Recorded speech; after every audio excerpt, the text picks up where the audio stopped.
돈을 벌 기회가 온다면 마치 맹수가 먹잇감에 달려들듯이 달려들어 쟁취하라. 자궁은 공자의 70제자 중 한 명이다. 그리고 그가 그중 가장 부유하다고 할 수 있다. 자궁은 값이 싼 물건을 사들여 비싸게 파는 방법으로 상업을 하여 재물을 쌓았다. 그래서 그는 다른 학식만 놓고 궁핍하게 산 선비들과는 다르게 비단 예물을 가지고 각국 제후들의 연애를 받았다. 제후들은 그에게 군신의 예가 아니라 평등한 예로서 대하였다. 공자가 천하의 이름을 능히 떨칠 수 있었던 때에는 자궁의 역할이 도움이 많이 됐다. 이야말로 부자가 세력을 얻으면 명성과 지위가 더욱 빛난다는 것이 아니겠는가. 백규는 주나라 사람인데 세상의 변화를 살피는 것을 즐겨하였다. 그래서 다른 사람이 저렴한 가격에 파는 물건은 사들이고 다른 사람이 높은 가격에 사들이는 물건은 파나치웠다. 그는 곡물이 익어가는 계절에 양곡을 사들이고 비단과 칡을 팔았으며 누에고치가 생산될 때 비단과 솜을 사들이고 양곡을 내다 팔았다. 그는 물건을 비축하면서 재산을 해마다 2배씩 증가시켰다. 그는 수입을 늘리고자 하면 낮은 등급의 곡물을 사들였고 곡물의 비축을 늘리고자 하면 높은 등급의 종자를 사들였다.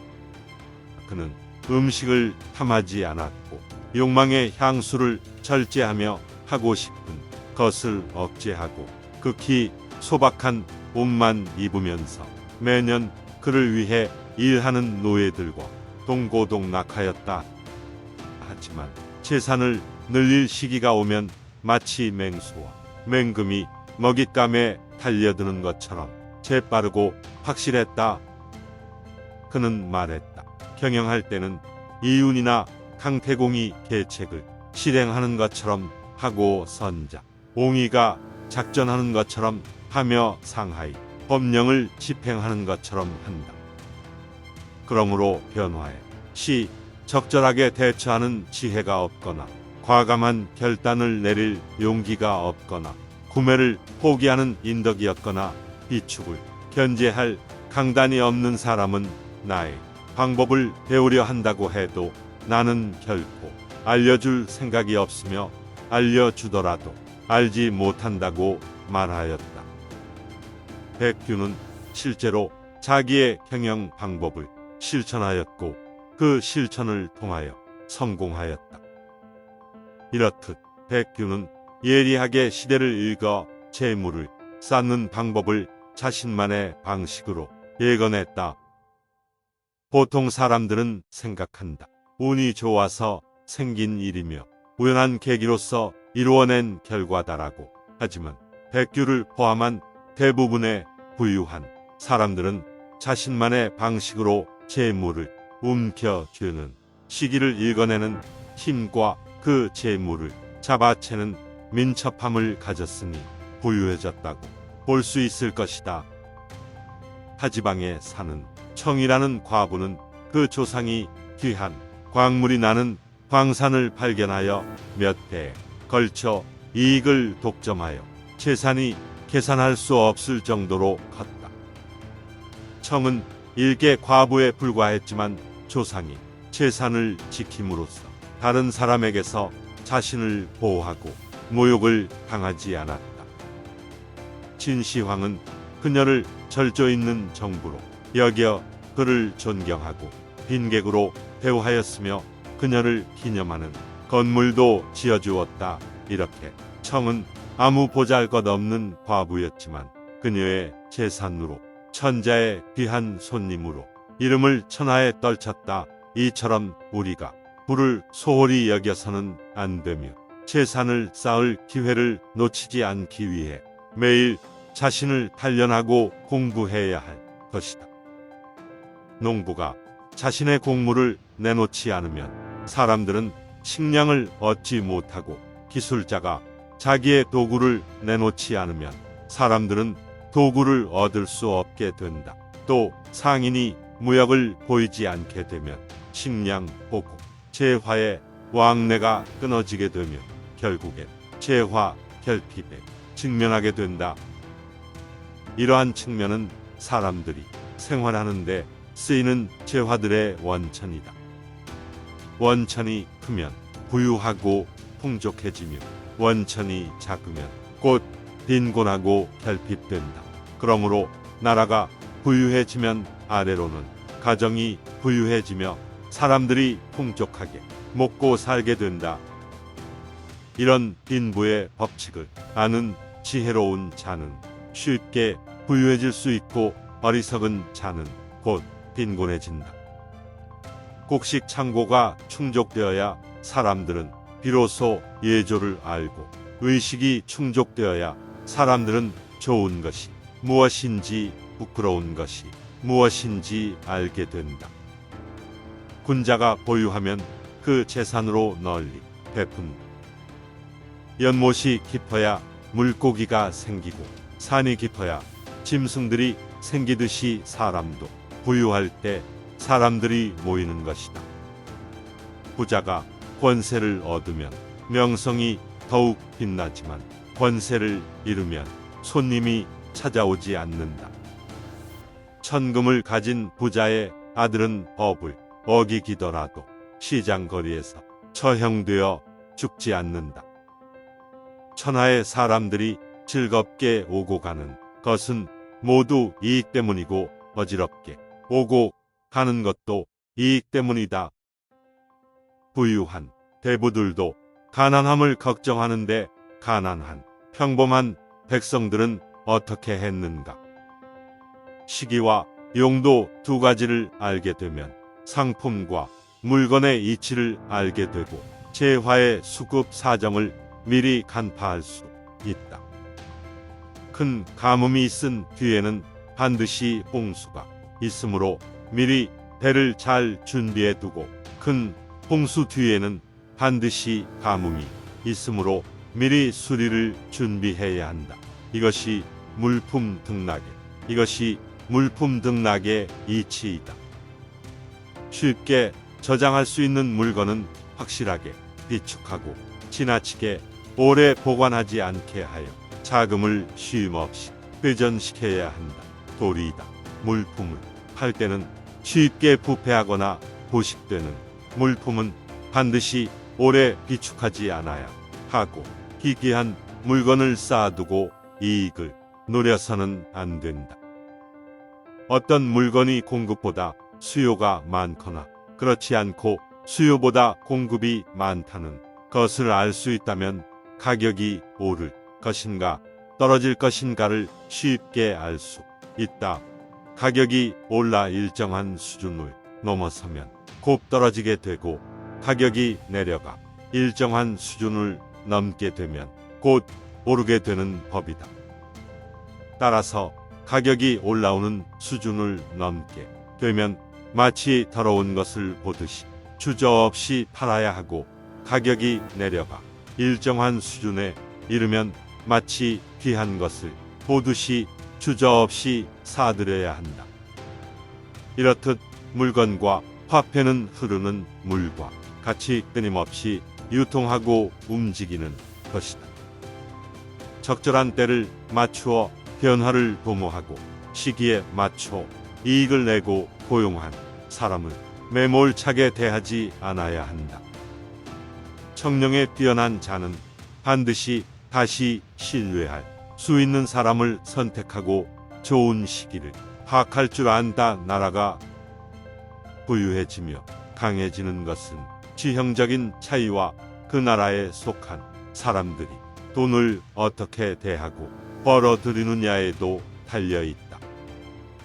풍부한 목거리가 있는 지역의 사람들은 그로 인해 그럭저럭 아무렇게나 게으른 태도로 살아가며 저축이 필요하지 않다. 하지만 자주 수해와 가뭄으로 재해를 당하는 지역의 사람들은 물품과 식량을 비축해 놓는 일에 익숙하다. 이렇듯 위기를 아는 사람일수록 가난이 위험에 빠질 확률이 낮다. 가난하고 공공하면서도 책에 있는 그럴싸한 말을 즐기는 자는 어리석다. 그저 실행하지 못하고 입으로만 세상을 아는 척할 줄 아는 것이다. 자신이 의식주를 해결하지도 못하면서 머릿속에 아는 것이 많아 아는 체하는 사람은 하루살이와 같다. 하지만 도덕도 중요하다. 어떤 곳에서 안전을 살려면 곡식을 심어야 하고 10년을 살려면 나무를 심어야 하며 100년을 살려면 덕을 쌓고 선행을 베풀어 멀리 있는 사람을 불러야 한다고 했다. 덕으로서 다른 사람과 재물이 자신에게 올 수 있도록 끌어들인 것이다. 재산을 소유한 자는 바삐 뛰어다니 필요 없이 가만히 앉아서 수입을 기다리기만 하면 된다. 몸을 편안히 하여 풍부한 향유를 누릴 수 있다. 집안이 빈곤하고 부양을 가족이 많은데도 부양할 수 없는데도 문제인 줄 모른다면 그것은 참으로 어리석은 일이다. 재물이 없고 지혜가 없는 빈곤한 사람은 오로지 힘써서 일할 수밖에 없다. 세상을 등지고 숨어 자신의 뜻을 지키며 사는 선비의 청구한 품행도 없으면서 항상 가난하고 비천하지만 그럴싸한 뜻이 있는 말을 하기 좋아하고 이니 도덕을 논하는 것은 수치스럽고 부끄러운 일이다.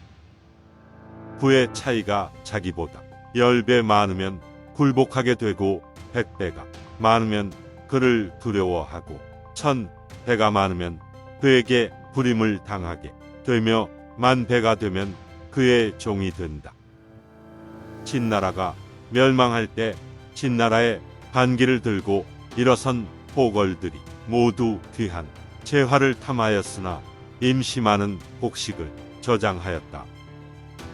그 뒤 항우와 유방이 오랫동안 대치했을 때 그곳의 백성들이 농사를 짓지 못하자 곡식의 가격이 아주 많이 비싸지자 포월들의 귀한 재화는 모두 임시에게 넘어가였다. 넌 밥과 가축도 다른 사람들은 모두 싼 값으로 매입하려 다투지만 임시만은 비싸고 우량한 것을 매입하였다. 임시는 자신의 신분을 낮추고 겸손했으며 절약을 습관화했다. 이렇듯 자신의 주제를 알고 세상을 바라본다면 내가 무엇을 해야 할지 잘 알고 대처할 수 있다. 5초 7국의 난이 일어났을 때 장안의 열후 공군 모두가 인정했는데 경비를 조달하기 위해 돈 빌리기에 바빴다 하지만 돈이 있는 사람들은 승패가 어떻게 변화될지 어려웠기에 돈을 빌려주지 못하고 있었다. 여기서 오직 무염씨라는 사람만이 재산을 풀어 돈을 빌려주었고 그 이자는 평상시에 10배가 넘었다. 그 뒤 5초 7국의 난이 평정되어 1년 만에 무염씨 엄청난 재화와 부를 쌓았다. 이처럼 남들이 보지 못하는 가치를 직관적으로 알 수 있는 눈을 지니고 그것을 실행으로 옮길 수 있게 하는 것이 중요하다.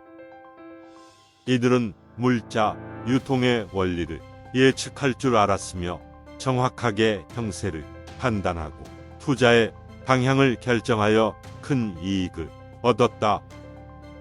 부를 이룬 사람들은 상공업과 경영을 통해 재산을 모았으며 토지에 투자함으로써 재산을 지켰다. 그리고 과감하게 각종 수단을 활용하여 재물을 모으고 다양한 상황에 건강하게 대처할 수 있었다. 부자들은 절약과 범수, 노동 등 재산을 늘리는 정확한 수단을 이용하여 자신들만의 책략으로 승리하여 부를 쌓았다. 농사는 우둔한 업종이나 진양은 농사로 가장 큰 부를 모았다. 도굴은 본래 법을 어기는 일이지만 전숙은 도굴로 큰 부를 모았다. 도박은 비열한 업종이지만 환발은 도박을 통하여 부를 이루었다. 동물의 유지를 판매하는 것은 지옥을 느끼는 일이지만 공백은 이것으로 부를 일으켰다. 장을 파는 일은 아주 작은 장사에 지나지 않지만 장씨는 이것으로 재산을 크게 쌓았다. 이들은 모두 하나의 일에 모든 힘을 쏟아붓고 노력하여 부를 모을 수 있었다. 따라서 부를 모으는 일은 어느 고정된 업종에 종사해야 이룰 수 있는 것도 아니며 주인이 있는 것도 아니다. 수완이 있는 자는 쉽게 재산을 부유하게 자신의 것으로 만들 수 있지만 수완이 없는 자는 가지고 있던 재산도 사라진다. 천금을 지닌 집안은 그 도시의 본금과 나란히 하며 만금을 지닌 부자는 왕과 같이 누릴 수 있다. 이러한 것을 알고서도 돈을 뒷전으로 여길 것인가?